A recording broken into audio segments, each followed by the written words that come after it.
lá na Paulista. O Poço, mas é a única padaria aberta. E vamos começar aqui, pessoal, na página 225. Vocês têm a apostila aí, revisão segunda fase, né? E vocês foram bem, gente, na prova de Química lá na FUVEST? O pessoal conseguiu fazer um número bom de questões lá? No geral? Eu consegui acertar todas de Química. Vocês acreditam nisso, gente?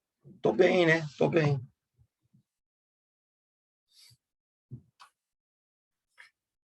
Só de Química também que eu acertei todas, né? As outras eu entreguei tudo em branco.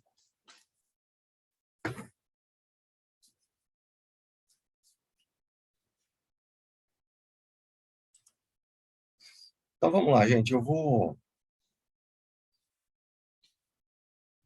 começar aqui pelo exercício 40, né?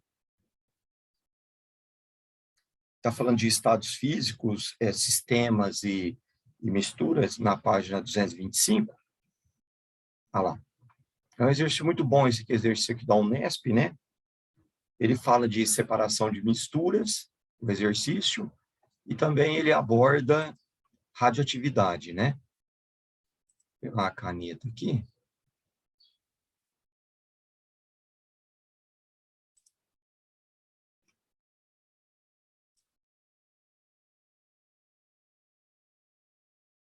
Aí.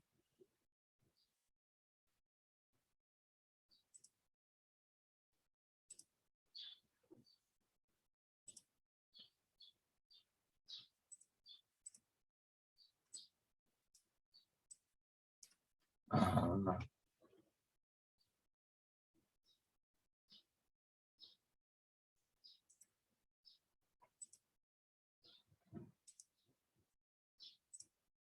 Então, vamos lá.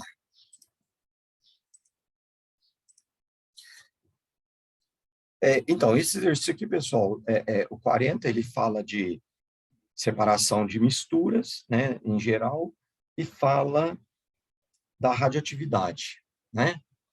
Vou dar uma lida rapidinha aqui, só para a gente sintonizar. Parte das areias das praias do litoral sul do Espírito Santo é conhecida pelos depósitos de minerais contendo radioisótopos na estrutura cristalina, né? A inspeção visual, por meio de uma lupa, de amostra dessas areias revela serem constituídas basicamente de misturas de duas frações. Uma em maior quantidade, com grãos irregulares, variando de amarelo escuro a translúcido, que podem ser atribuídas à ocorrência de quartzos, silicatos agregados e monazitas. E a outra com grãos bem escuros, facilmente atraídos por ímã. Aqui está já uma dica, né? Facilmente atraídos por ímã. Então, se for usar uma técnica de separação magnética, né? Muito bem. E aí ele continua dizendo que contendo óxido de ferro, magnéticos, associados a minerais não magnéticos. Por exemplo, alumínio, né? Que é não magnético. As fórmulas químicas das monazitas presentes nessas areias foram estimadas a partir dos teores elementares de terras raras e de tório, que são compatíveis com a fórmula. Esse número 0,494, 0,24 aqui, é o índice de cada elemento químico, né? Então, o cério é 0,494, o lantânio 0,24, o neodímio 0,20, o tório 0,05 e fosfato aqui vale 1. Né? Isso aqui é a atomicidade. Se a gente quiser, uma coisa que poderia ser feita aqui é dividir tudo pelo menor valor encontrado. Tá?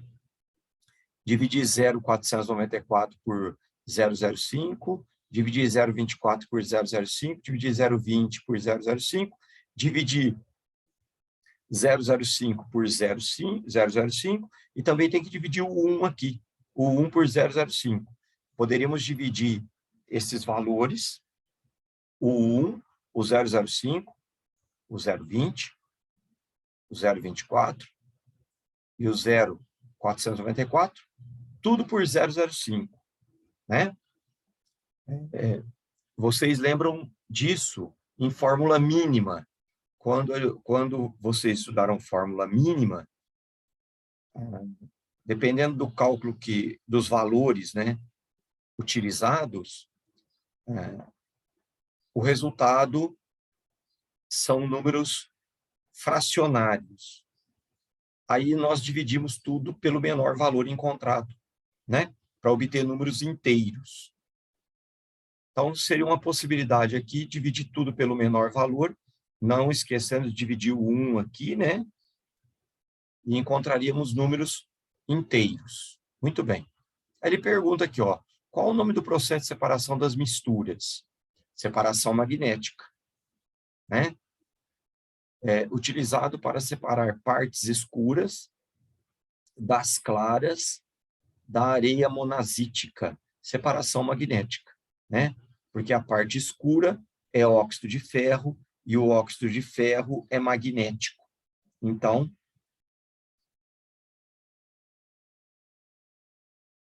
utilizaria a separação magnética, né?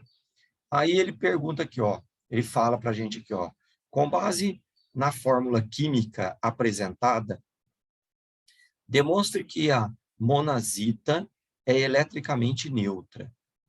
Vocês estão percebendo que ele colocou aqui as cargas, né? Os estados de oxidação de cada elemento químico. Então, o que acontece aqui? Vocês se recordem que vou fazer aqui embaixo, tá? Só que depois eu vou ter que apagar. Vocês se recordem que o somatório do NOx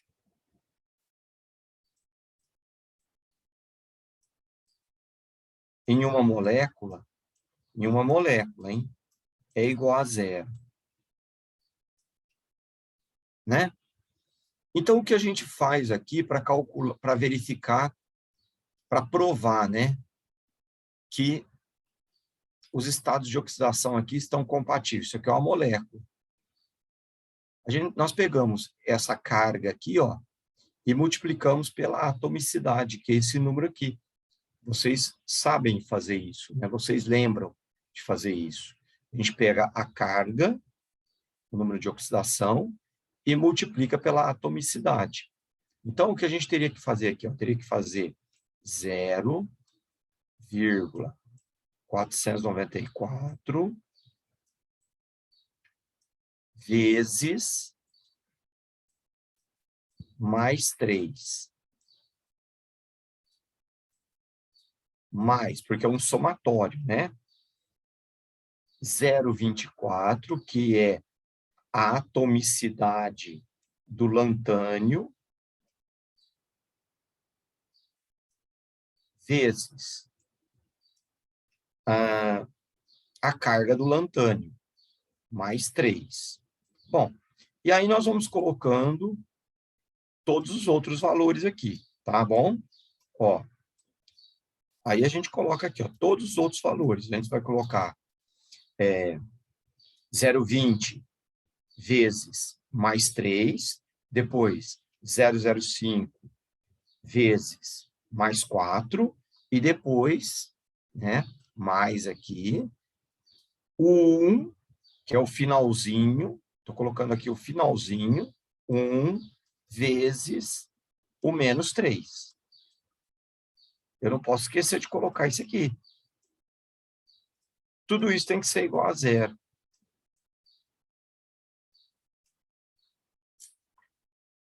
Se vocês fizerem esse cálculo aqui, vocês vão perceber que a soma dos valores positivos ficará muito próxima do valor negativo. Se eu não me engano, a soma desses valores positivos aqui vai dar 2,99, se não der 3. Né? Com isso, demonstra-se que as cargas apresentadas, né, os valores de de estado de oxidação são compatíveis. E que a monazita é eletricamente neutra. Tá? Então, era para fazer isso aqui, nessa resolução aqui. Tá bom?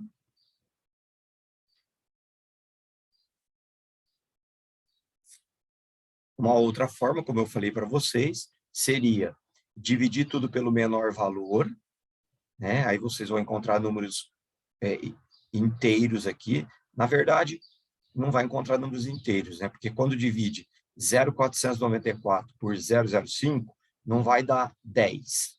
Vai dar 9, alguma coisa, 9,9, 9,8, alguma coisa em torno de 9,8, 9,9. E não pode aproximar. Tem que usar o valor quebrado, mas já fica mais fácil de fazer o cálculo, né? Já ficaria bem mais fácil de fazer o cálculo. É uma outra opção, tá? A outra pergunta que ele faz para a gente aqui é a seguinte. O item B. O principal responsável pela radioatividade da areia monazítica é o tório, um emissor de partículas alfa. Escreva a equação que representa a emissão da partícula alfa e calcule o número de nêutrons do nuclídeo formado. Vocês sabem que a Unesp fornece a tabela periódica, então você vai poder olhar na tabela periódica, né? Ó, tório,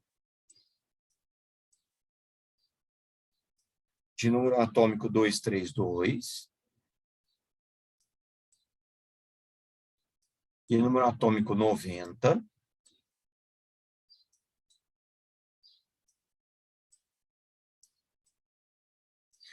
vai emitir uma partícula alfa, que é 42, 42. Lembrando que a partícula alfa é sempre 2+, geralmente não se escreve 2+, mas temos que saber que ela é 2+, mais o nuclídeo, né? Como aqui vai dar? Aqui vai dar 228 e aqui vai dar 88. Você vai até a tabela periódica, procura o número atômico 88. É pelo número atômico que olhe, não pela massa, o número de massa. Nós vamos encontrar o rádio. Eu estou olhando uma tabela periódica do lado aqui, tá? Então, é o rádio de número atômico 88. Opa.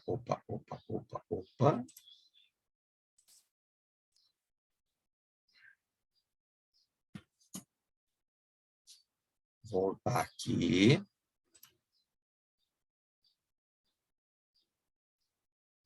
Número atômico 88. E número de massa 228. E ele pede para calcular o número de nêutrons, né? Lembrando que o número de nêutrons é igual ao número de massa menos o número de prótons, que é igual, nesse caso aqui, 140, né? Vai fazer 228 menos 88, vai dar 140. Ok?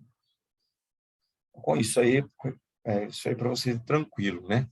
Sem maiores complicações.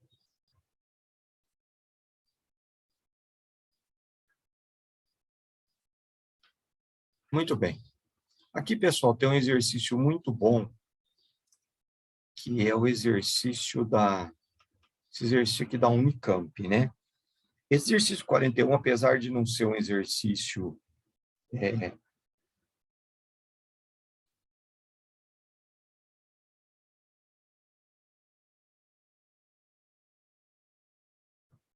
muito comum de aparecer, mas ele traz um raciocínio importante e que para vocês em tempos de pandemia, né, pode ser que venha alguma coisa na segunda fase da VUNESP, segunda fase da FUVEST, né, e da própria Unicamp, alguma coisa nesse sentido para quem está indo aí para a segunda fase, né?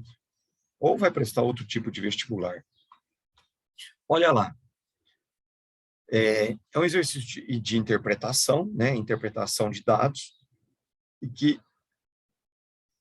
aparece com muita frequência em questões de segunda fase.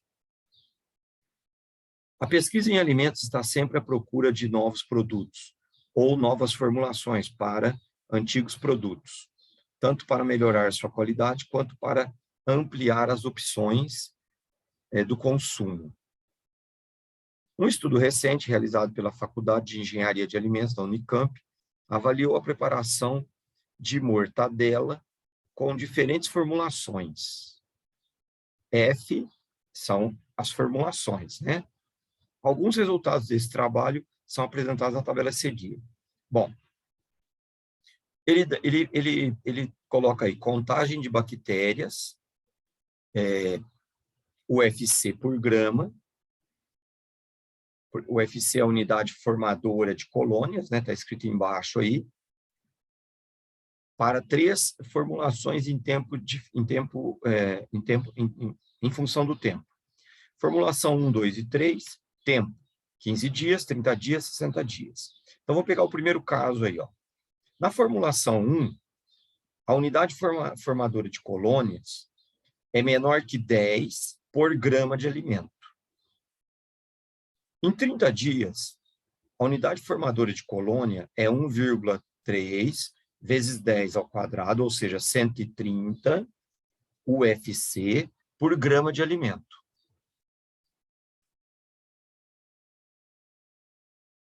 E em 60 dias, vai dar 72.000, né? 72.000 UFC por grama de alimento. E quando a gente olha a formulação número 2, a gente vê que nos 15 dias permaneceu a mesma coisa. Em 30 dias teve uma ligeira variação, mas a ordem de grandeza é a mesma, né?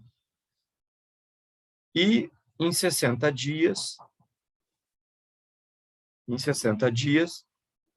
houve um aumento significativo aí, né? É 10 vezes maior a unidade formadora de colônia. Aproximadamente, aí, se a gente analisar só a ordem de grandeza. Na formulação número 3, a gente vê que em 15 dias a quantidade de colônias bacterianas formadas aumentou significativamente. Em 30 dias, praticamente não alterou. E em 60 dias, houve uma variação significativa, né? Muito bem. Aí ele vai vir com as perguntas, aí vai vir com os dados aqui. A F1 foi utilizado 2% de cloreto de sódio como controle. A F2, 1% de cloreto de sódio, 0,5% de cloreto de potássio e 0,5% de cloreto de cálcio. E na formulação 3, ele usou como conservante aí, né? É conservante que ele está usando? Deixa eu ver lá.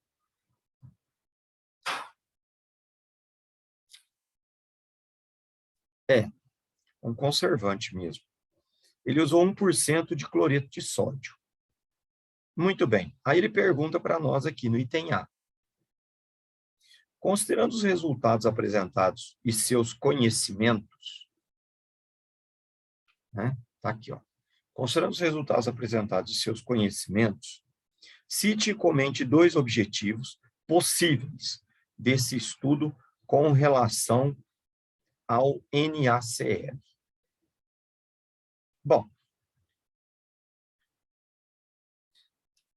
a primeira coisa que essa tabela nos mostra que é o seguinte: todas as formulações, F1, F2 e F3, têm cloreto de sódio,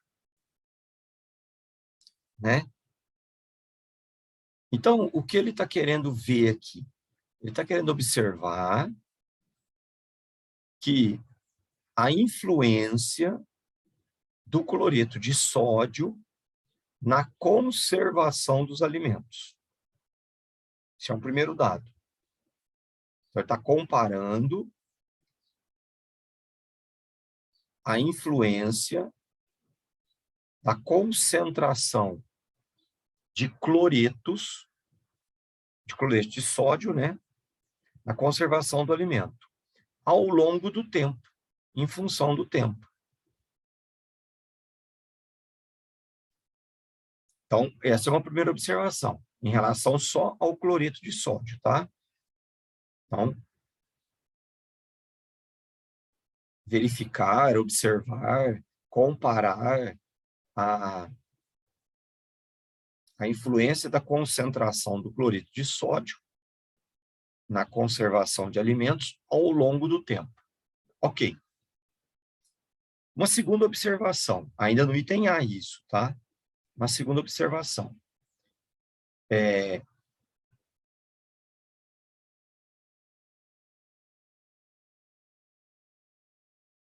Verificar se a mistura de sais contendo cloreto, tá vendo, ó? Verificar se a mistura de sais contendo cloreto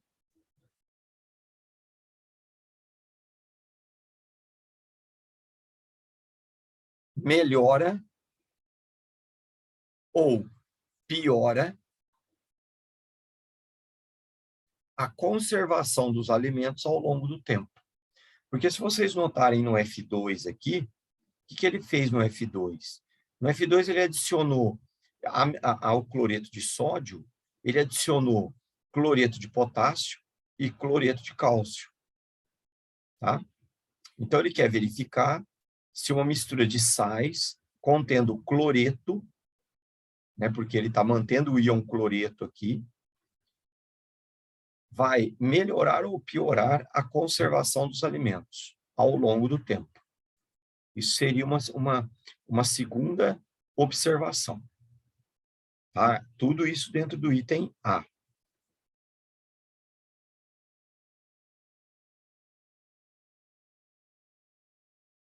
Geralmente, pessoal, nesse campo de conservantes,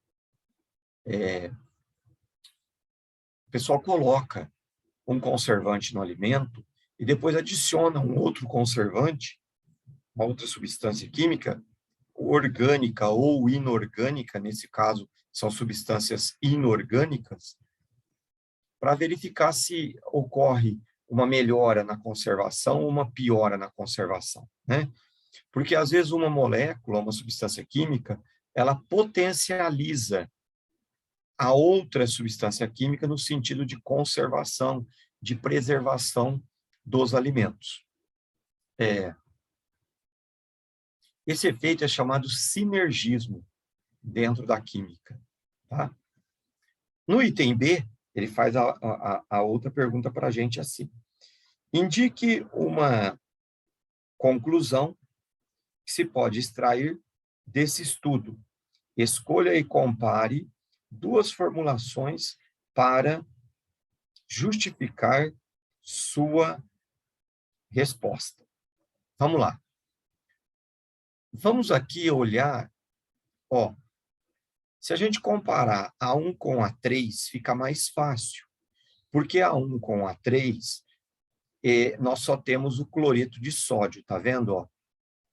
Então, fica mais fácil de comparar. Não tem os outros sais. Então, nós vamos comparar o controle com o experimento, né? Então, esse aqui é o controle, esse aqui é o experimento, é o teste. Comparando, então, nós vamos comparar a formulação 1 com a formulação 3. Nós podemos perceber que, ao diminuir a concentração, comparando 1 e 3, tá? Ao diminuir a concentração de cloreto de sódio, aumentou o número de unidades formadoras de colônia, tá vendo? Ó, menor que 10, 4,5 vezes 10 ao quadrado. 1,3 vezes 10 ao quadrado, 3 vezes 10 ao quadrado. 7,2 vezes 10 à quarta, 3,1 vezes 10 à sexta. Então, em todos os casos aqui, aumentou. Então, ao compararmos a formulação 1 com a formulação 3, a diminuição na concentração do cloreto de sódio proporcionou a elevação do número de unidades formadoras de colônia.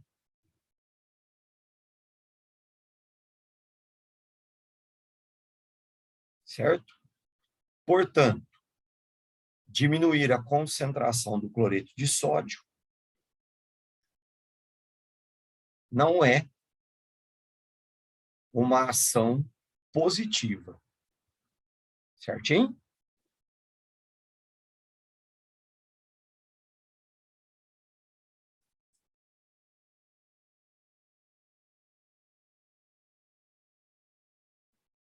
Então, está aí uma interpretação dos dados dessa tabela, tá? Lembrando vocês também, gente, que essa porcentagem aqui é porcentagem massa por massa, tá? Ele poderia também pedir para calcular, né? Talvez o exercício pedisse para calcular a quantidade de cloreto de sódio em cada formulação dessa, né? Ou a quantidade de cada conservante em cada formulação. 1 grama, tá vendo? Vocês têm 1 grama, se ele pedisse isso, tá no texto, 1 grama de alimento seria 100%, só para aproveitar um pouco mais o texto, né? 2%, 1%, 0,5% seria X. Se ele pedisse para calcular a quantidade de cada sal nas formulações, faria esse cálculo aqui. 1 grama de alimento, 100%, 2%, 1%, 0,5%, X. E aí, teríamos a massa de cada conservante em cada formulação. Combinado? Muito bem. Esse exercício aqui da Unicamp, gente, é um exercício interessante, porque ele vai tratar de solubilização. Vamos ver esse problema aqui? Olha lá. O Brasil é o maior produtor não asiático de arroz. Em 2015, importou cerca de 370 mil toneladas do produto e exportou 960 mil. Esse cereal é uma importante fonte de nutrientes para bilhões de pessoas, fornecendo 15% das necessidades diárias de proteína de um adulto. O arroz é também importante fonte de minerais, como cálcio, fósforo, potássio, e em menor quantidade. Olha aí, gente, teve uma questão da VUNESP, né, para quem vai fazer a segunda fase, teve uma questão da VUNESP, há alguns anos atrás, que, ironicamente, eles deram um texto, não falando de arroz, mas um texto que envolvia elementos químicos, e acreditem se quiser, eles perguntaram o símbolo dos elementos químicos. No caso lá era nitrogênio, fósforo e enxofre. Né? Nesse caso aqui, se fosse perguntar o símbolo, poderia perguntar do cálcio, do fósforo, do potássio, do ferro, do manganês e do zinco. Né? Muito bem. Dependendo de alguns fatores, como o local de produção ou uso de fertilizantes defensivos agrícolas, o arroz pode conter pequenas quantidades de arsênio, cádmio, chumbo e outros elementos. Lembrem-se vocês que estes elementos aqui são elementos tóxicos, são considerados metais pesados, né? E arsênio, cádmio e chumbo, então são considerados elementos contaminantes do arroz. Item A.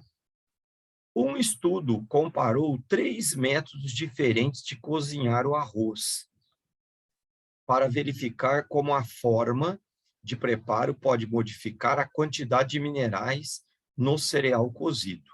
1.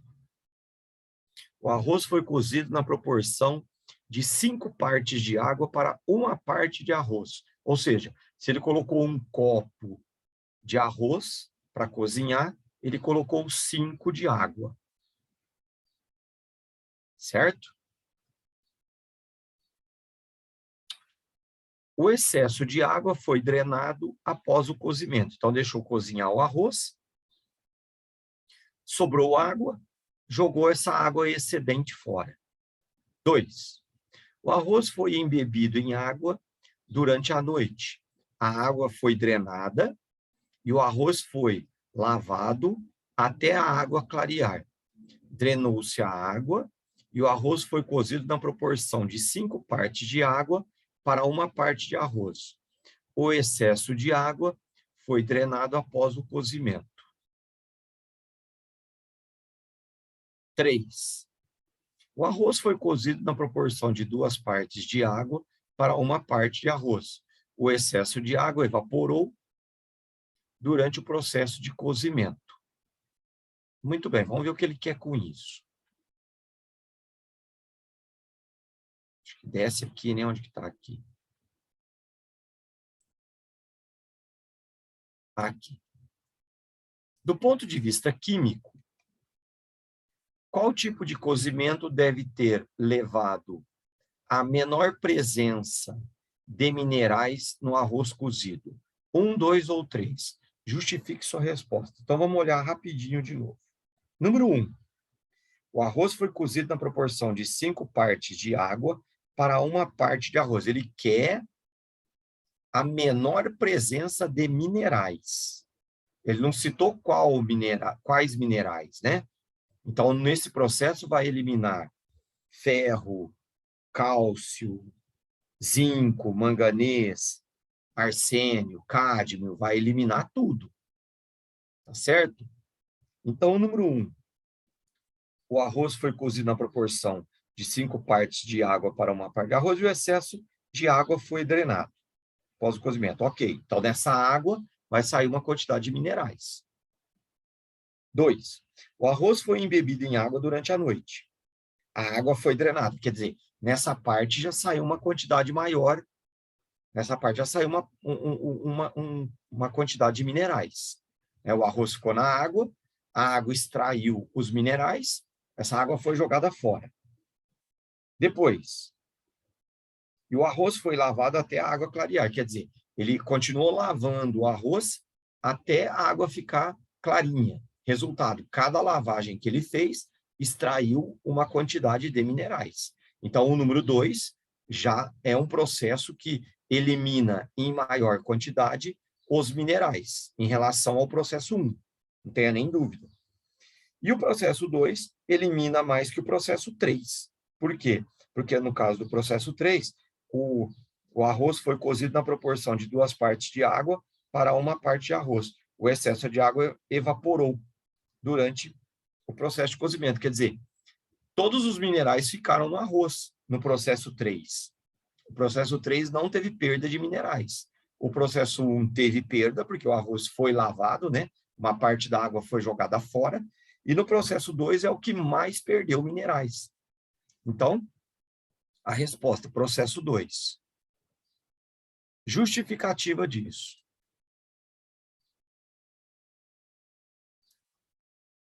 Lavagens sucessivas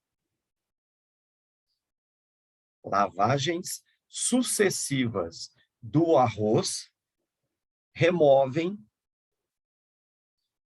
em maior quantidade os minerais.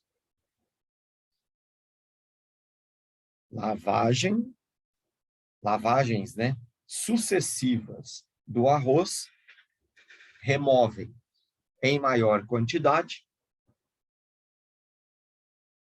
os minerais.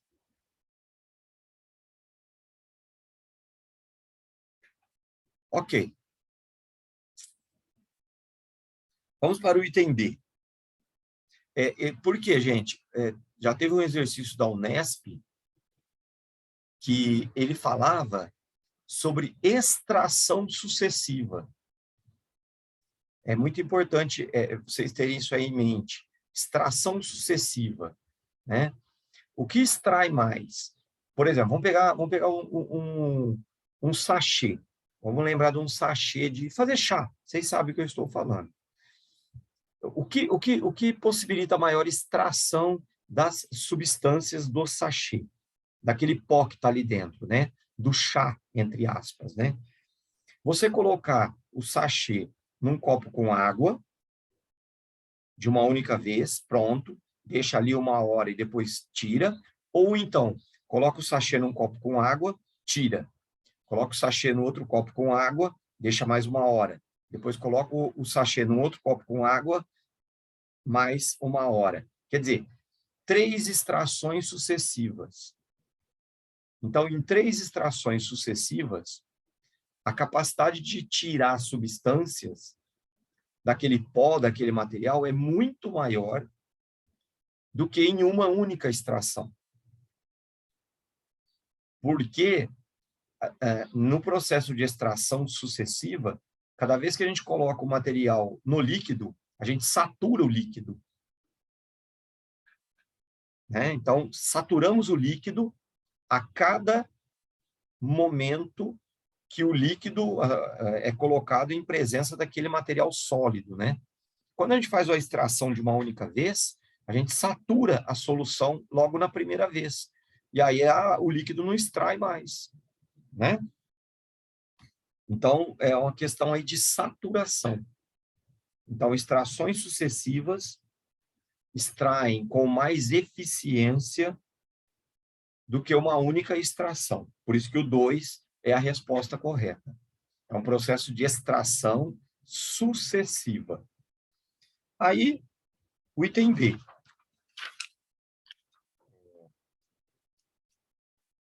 Em outro estudo, né, determinaram-se as concentrações totais de arsênio, cádmio e chumbo em diferentes tipos comerciais de arroz, polido integral e parboilizado, provenientes de várias regiões brasileiras, visando a promoção da saúde pública. Explique de que forma esse estudo estaria promovendo a saúde pública ao se preocupar com a presença desses elementos químicos em suas concentrações em diferentes tipos comerciais de arroz. Ora, o estudo ele tem por objetivo verificar se o arroz, independente da sua origem, contém esses elementos, arsênio, cádmio e chumbo. Por quê? Porque são elementos nocivos à saúde. Então, o estudo tem por objetivo, né, verificar a concentração desses elementos no arroz por serem nocivos à saúde ou tóxicos à saúde humana. Tá? Muito bem.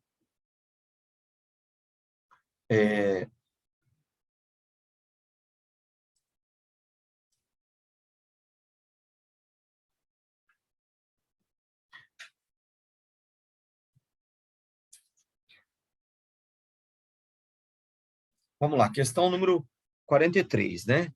Esse exercício aqui da Unifesp é um exercício também muito interessante. Um exercício muito bom de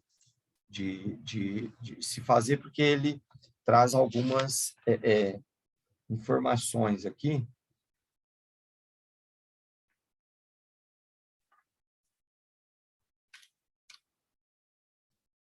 Interessantes para a gente. Vamos lá.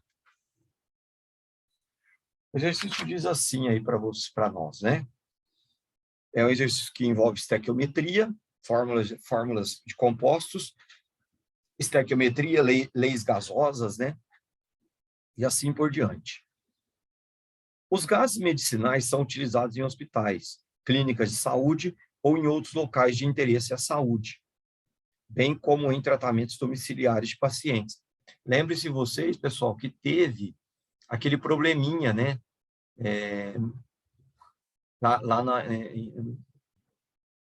em Manaus, faltando oxigênio, né?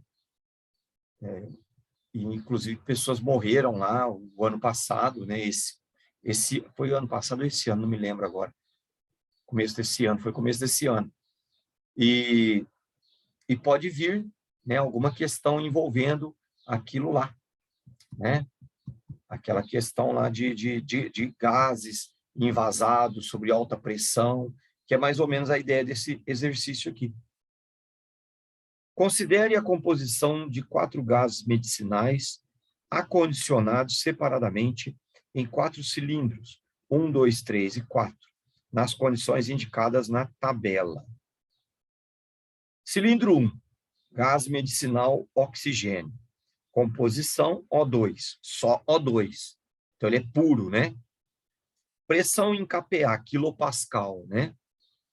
280, volume 100 litros, né? O cilindro é de 100 litros, e a temperatura 20 graus. O cilindro número 2, ar sintético, 79% de N2, com 21% de O2, porcentagens em volume por volume, né? Pressão em kPa, 200 atmosferas, o volume do cilindro 100 e a temperatura 20. Óxido nitroso, que é o N2O, né? Se fosse óxido nítrico, era NO. Óxido nitroso é o N2O. A pressão é a mesma no cilindro, o volume é o mesmo e a temperatura é 20. E dióxido de carbono, né? CO2, ele fornece a fórmula química aí. Pressão é a mesma, volume é o mesmo, temperatura é a mesma. Bem, nessa tabela, vocês já vão observar de cara, pessoal, a lei, o princípio de Avogadro. Amédeo Stanislau Avogadro, né? O que diz a lei ou o princípio de Avogadro? Diz o seguinte: volumes iguais de gases quaisquer numa mesma temperatura e pressão apresentam o mesmo número de moléculas. Então, se você olhar na tabela, que agora está aí na sua tela, aí, volumes iguais de gases quaisquer, composição, não importa se é mistura ou se é gás puro, o princípio de Avogadro se aplica tanto para misturas quanto para gases puros. Volumes iguais de gases quaisquer, numa mesma temperatura e pressão, encerram, contêm, apresentam o mesmo número de moléculas. Tá bom? Beleza. Então, vamos seguir agora. Então, essa tabela está montada com base no princípio de Avogadro. Indique entre os gases medicinais citados aquele que é constituído por uma substância química simples.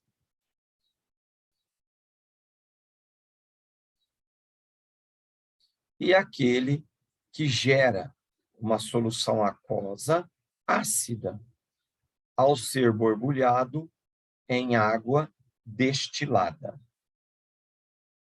Certo? Muito bem.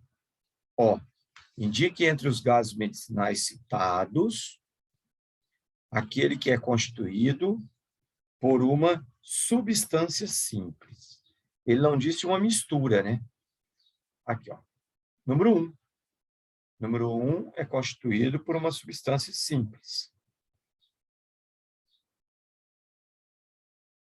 Certinho?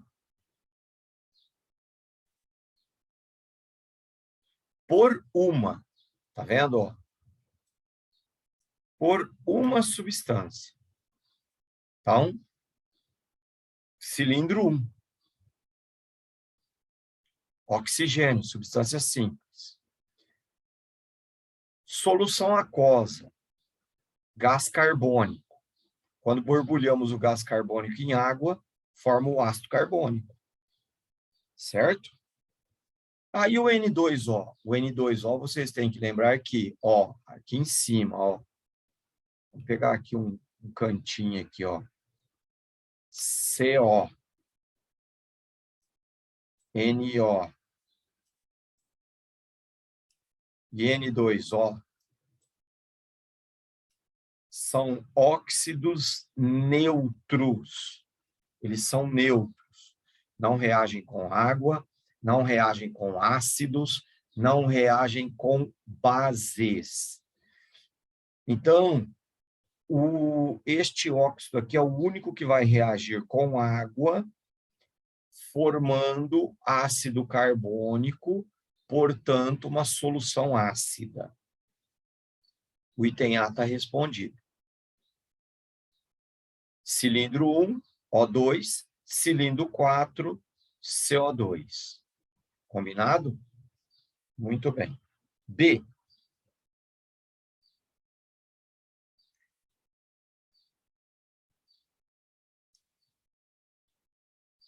Baseando-se no princípio de Avogadro, determine as seguintes proporções. Vamos chamar isso aqui, ó, para ficar mais fácil para a gente, pessoal, de B1.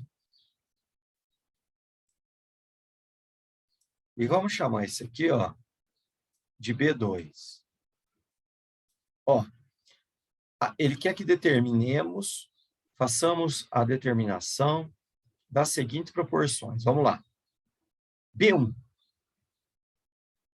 Número de moléculas do cilindro 1, ele quer a proporção de número de moléculas do cilindro 1 com o número de moléculas do cilindro 2, com o número de moléculas do cilindro 3, com o número de moléculas do cilindro 4. Esses dois pontinhos aqui é a proporção, né? Então, ó, proporção das moléculas em 1, com 2, com 3 e com 4. Bom, a proporção aqui é 1 para 1 para 1 para 1.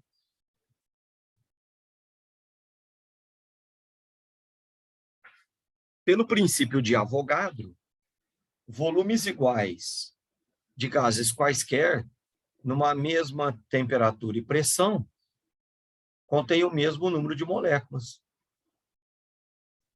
Então, se eu disser que aqui tem 1 mol, aqui tem 1 mol, aqui tem 1 mol e aqui tem 1 mol.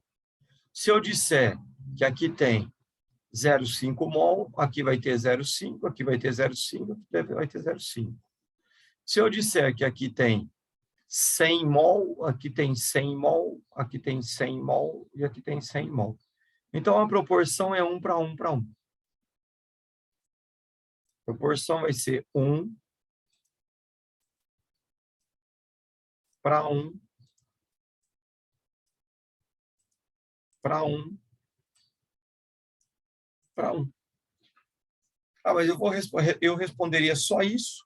Sim, você responderia pelo princípio de Avogadro, volumes iguais de gases quaisquer, numa mesma temperatura e pressão,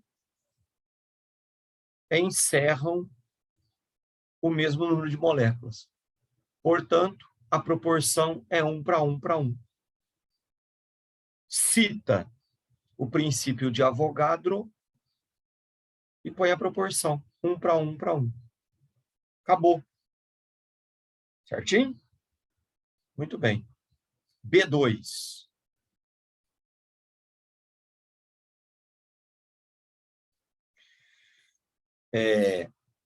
No B2, ele pede número de átomos de oxigênio no cilindro 2, em proporção com o número de átomos de oxigênio no cilindro 3. Então, ele quer a proporção do número de átomos de oxigênio do cilindro 2 com o número de átomos de oxigênio do cilindro 3.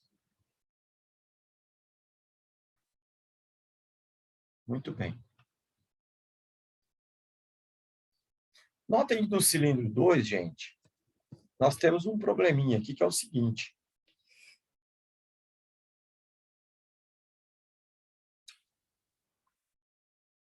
A porcentagem em volume aqui está diretamente relacionada com a quantidade de átomos, né? Então, veja, se eu estou dizendo que aqui dentro tem 1 de moléculas, o quê? 1 mol. Você pode pensar que essa proporção aqui é 1 mol. 1 mol para 1 mol para 1 mol para 1 mol. Ok? Proporção 1 para 1 para 1. Então, aqui dentro tem 1 mol de moléculas e 21% é de oxigênio. Então, vamos lá. Eu tenho que fazer, ó, cilindro 2, hein? Estou fazendo cálculo no cilindro 2. Combinado? Ó, 21% de O2.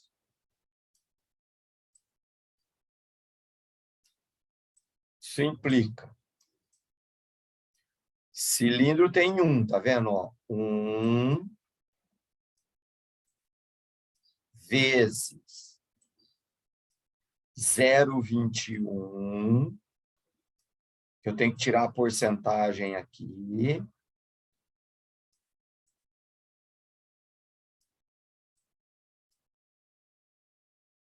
Certo? 0,21 vezes 1, porque tem 1 lá. Mas notem que a molécula ela é diatômica. Isso aqui, ó, é como se fosse uma molécula.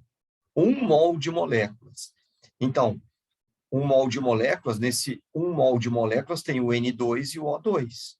Então, se vocês imaginarem aqui dentro 1 mol de moléculas, esse 1 mol de moléculas está envolvendo o N2 e o O2. Por isso que eu estou fazendo 0,21%. É 0,21%, né, de 1 mol de substâncias. 1 mol de moléculas. Nesse caso, como é uma mistura, então eu vou fazer o 0,21. Então, 1 mol de moléculas vezes 0,21. Então, nós vamos ter 0,21 de O2. Pode ser mol aqui na frente, tá, pessoal? 0,21 mol de O2.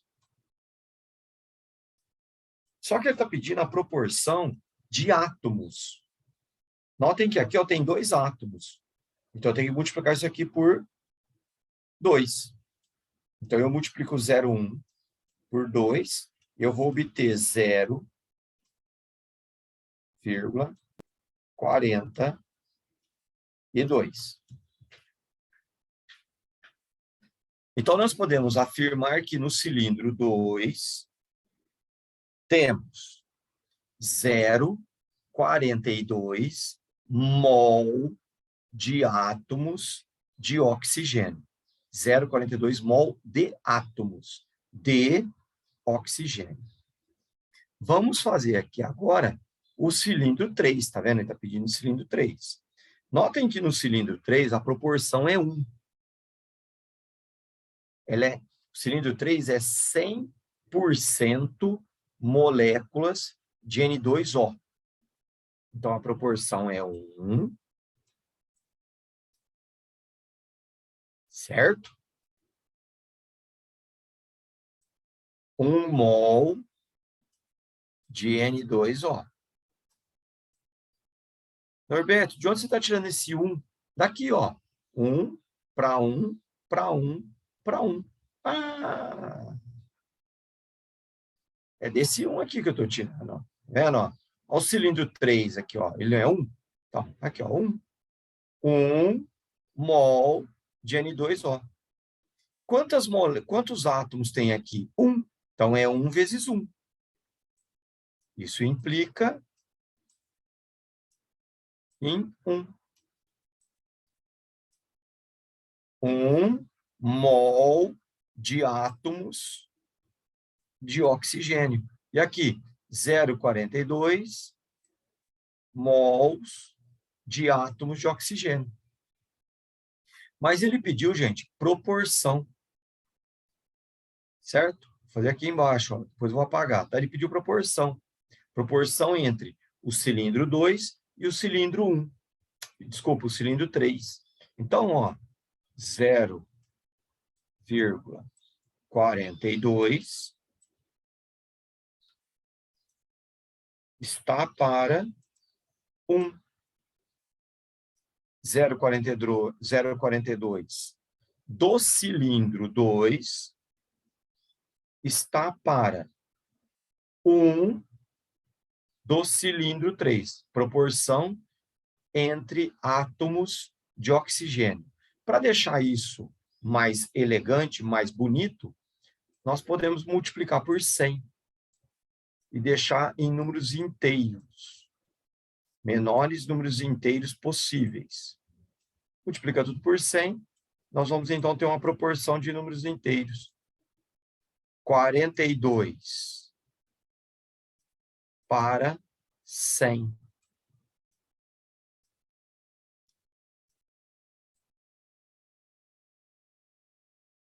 Cilindro número 2, cilindro número 3. Esta é a proporção dos átomos de oxigênio. Cilindro 2 em relação ao cilindro 3. Ó. Aí. 42 para 100. 42 mols de átomos de oxigênio no cilindro 2 está para 100 mol de átomos de oxigênio no cilindro 3. Ok? Proporção estequiométrica entre os átomos de oxigênio de um cilindro para o outro. Tá? Muito bem. É um exercício muito bom esse exercício da Unifesp, porque ele nos remete ao princípio da lei de Avogadro, aonde nós temos que fazer relação de proporção. O exercício próximo, gente, que é o 44, é o da FUVEST, é um exercício relativamente difícil. É um exercício que envolve isótopos, né? Finalzinho dele está onde aqui? Onde que ele começa? Ah, ele começa aqui embaixo, né? Depois ele vai lá para cima. Então, vamos lá. Vou ler o exercício aqui e a gente vai tentar resolver esse problema aí. É um exercício relativamente difícil de fazer, né? Ele não é fácil, não. Vamos lá. Diz assim esse problema. Na natureza, existem... Estou olhando aqui na minha apostila, deixa eu ajeitar ela aqui. Na natureza, existem os seguintes isótopos: bromo 79 e bromo 81, cada um com a probabilidade de ocorrência 50%. Isso é porcentagem isotópica, tá? Isso é chamado porcentagem isotópica ou teor isotópico. E o cloro 35 e o cloro 37 com probabilidades de 75% e 25%, respectivamente. Então, o cloro 35 é 75% e o cloro 37 é 25%. Ok? Isso é a porcentagem isotópica. Um instrumento chamado espectrômetro de massas pode ser utilizado para analisar moléculas constituídas por diferentes combinações desses isótopos. Nessa análise, formam-se os chamados íons moleculares, pela perda de um elétron de cada uma dessas moléculas.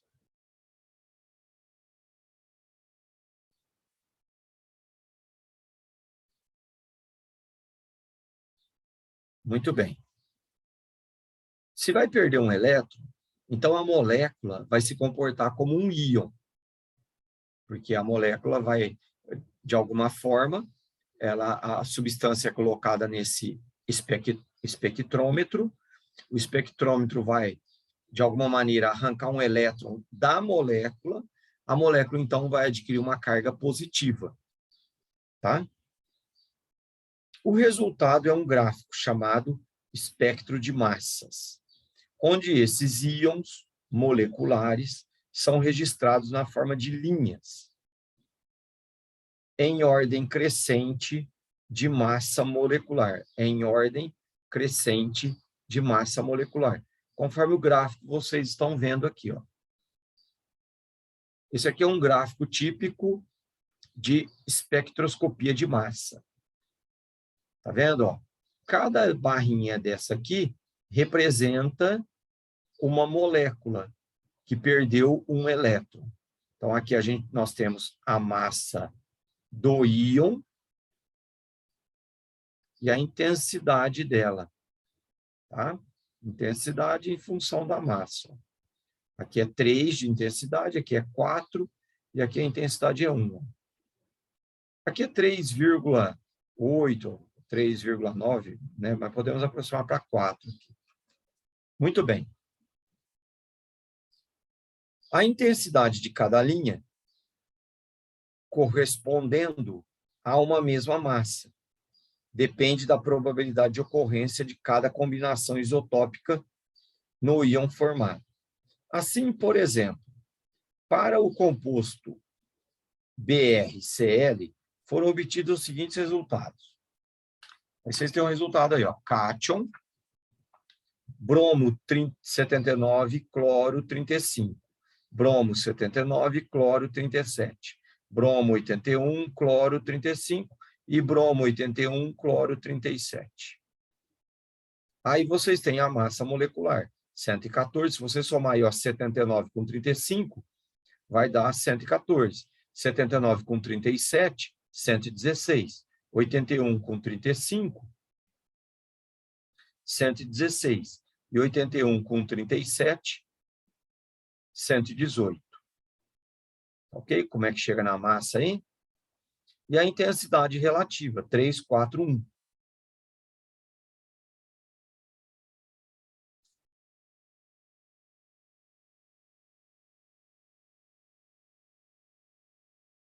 Certinho? Considere que na natureza, tanto a porcentagem de carbono 12 como a de flúor 19 é 100%. Aí vamos lá. O halon 1211 é um gás cuja fórmula molecular é CbRClF2. Quando esse gás foi analisado em um espectrômetro de massas, formaram-se íons moleculares. Muito bem.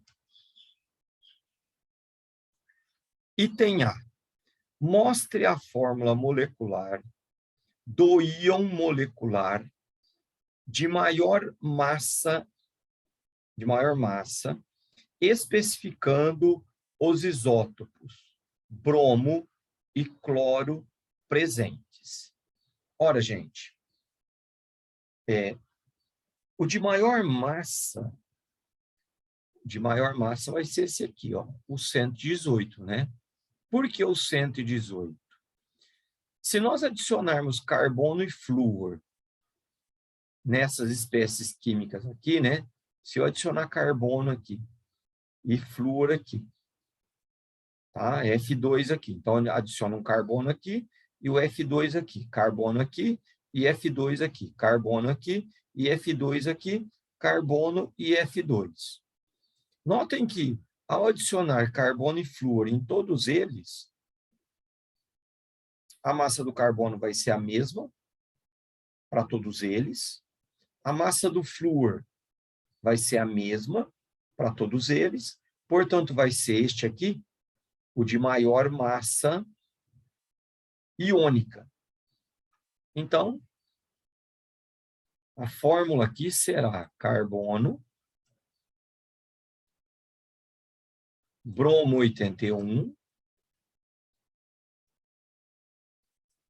Ele pede para identificar o bromo, então bromo 81. Cloro, ele pede para identificar também, vai ser o cloro 37. O F2 e uma carga positiva aqui, ó.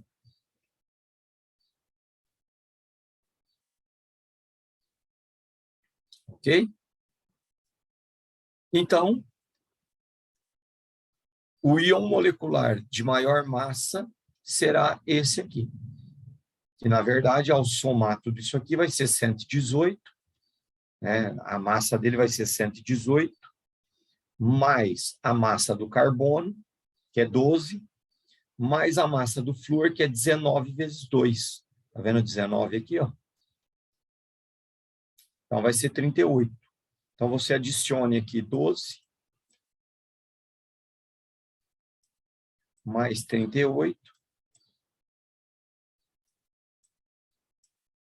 né? Vai obter a massa de 168. Então, essa molécula aqui vai ter 168 de massa. Essa molécula não, né? Este íon, 168. Ok? Então, essa aqui é a resposta do item A. A resposta do item B. Mostre as fórmulas moleculares especificando os isótopos de bromo e cloro presentes para todos os íons de massa molecular 166 formados. Então, vamos lá.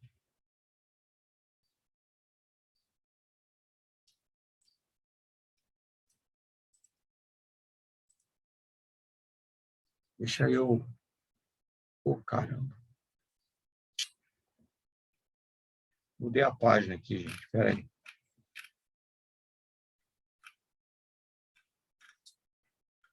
Apertei a tecla errada aqui.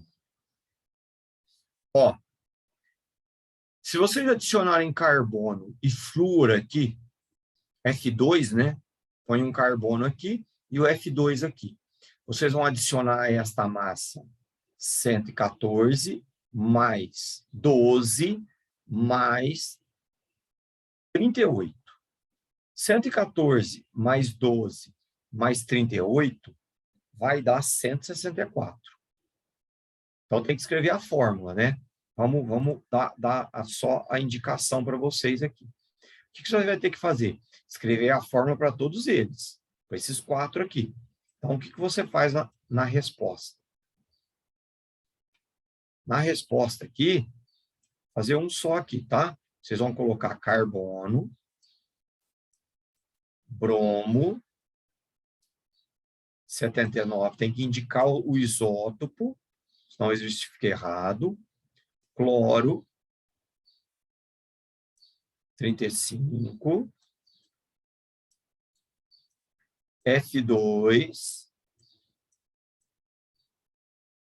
mais, e a massa aqui na frente, 164. E assim será feito para o 116, para o 116 e para o 118. Vocês vão adicionar carbono aqui e F2 aqui. Carbono aqui, F2 aqui, carbono aqui, F2 aqui. Para ficar igual essa fórmula aqui, ó. Certo? E aí adiciona massa do carbono mais massa do flúor. Massa do carbono mais a massa do flúor, a massa do carbono e a massa do flúor. Então, nós vamos ficar aqui, ó, com 164.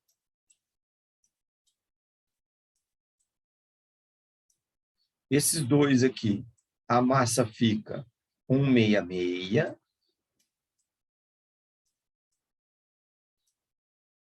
E esse daqui, a massa fica com 168.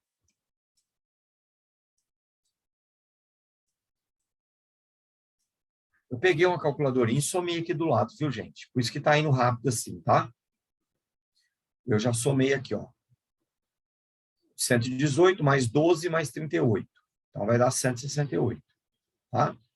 Então, eu tenho que escrever essas fórmulas para todos eles e colocar a massa na frente. Então, vai dar 4 fórmulas. Esse aqui vai dar 164. Esse aqui vai dar 166. Esse vai dar 166. Beleza, já estou terminando aqui, tá bom? E no item C, baseando-se somente nas informações apresentadas, mostre no gráfico como poderia ser o espectro obtido para a análise do halon 1211. O halon 1211, gente, que é esse aqui, né? Desculpa aí, gente. O halon 1211, que é esse aqui, ele vai ter 4 moléculas, né? 4 fórmula íons. Aqui no 114 vai ser o 164. No 116 vai ser 166. E no 118 vai ser 168. Então, vocês teriam que desenhar um gráfico semelhante a este. No lugar do 114 aqui, ó, colocaria 164. No lugar do 116, colocaria 166. E no lugar do 118, colocaria 168. 164, 166, 168. Para o item C, vocês desenhem este gráfico e mudem os valores aqui embaixo para 164, 166 e 168. Combinado? Beleza, gente?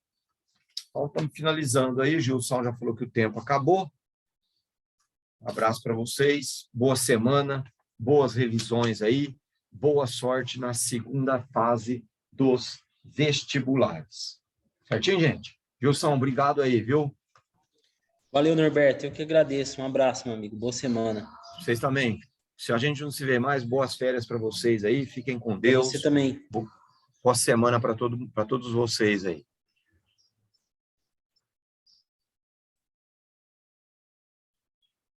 Posso sair, sim ou não? Pode sim. Estou saindo, então.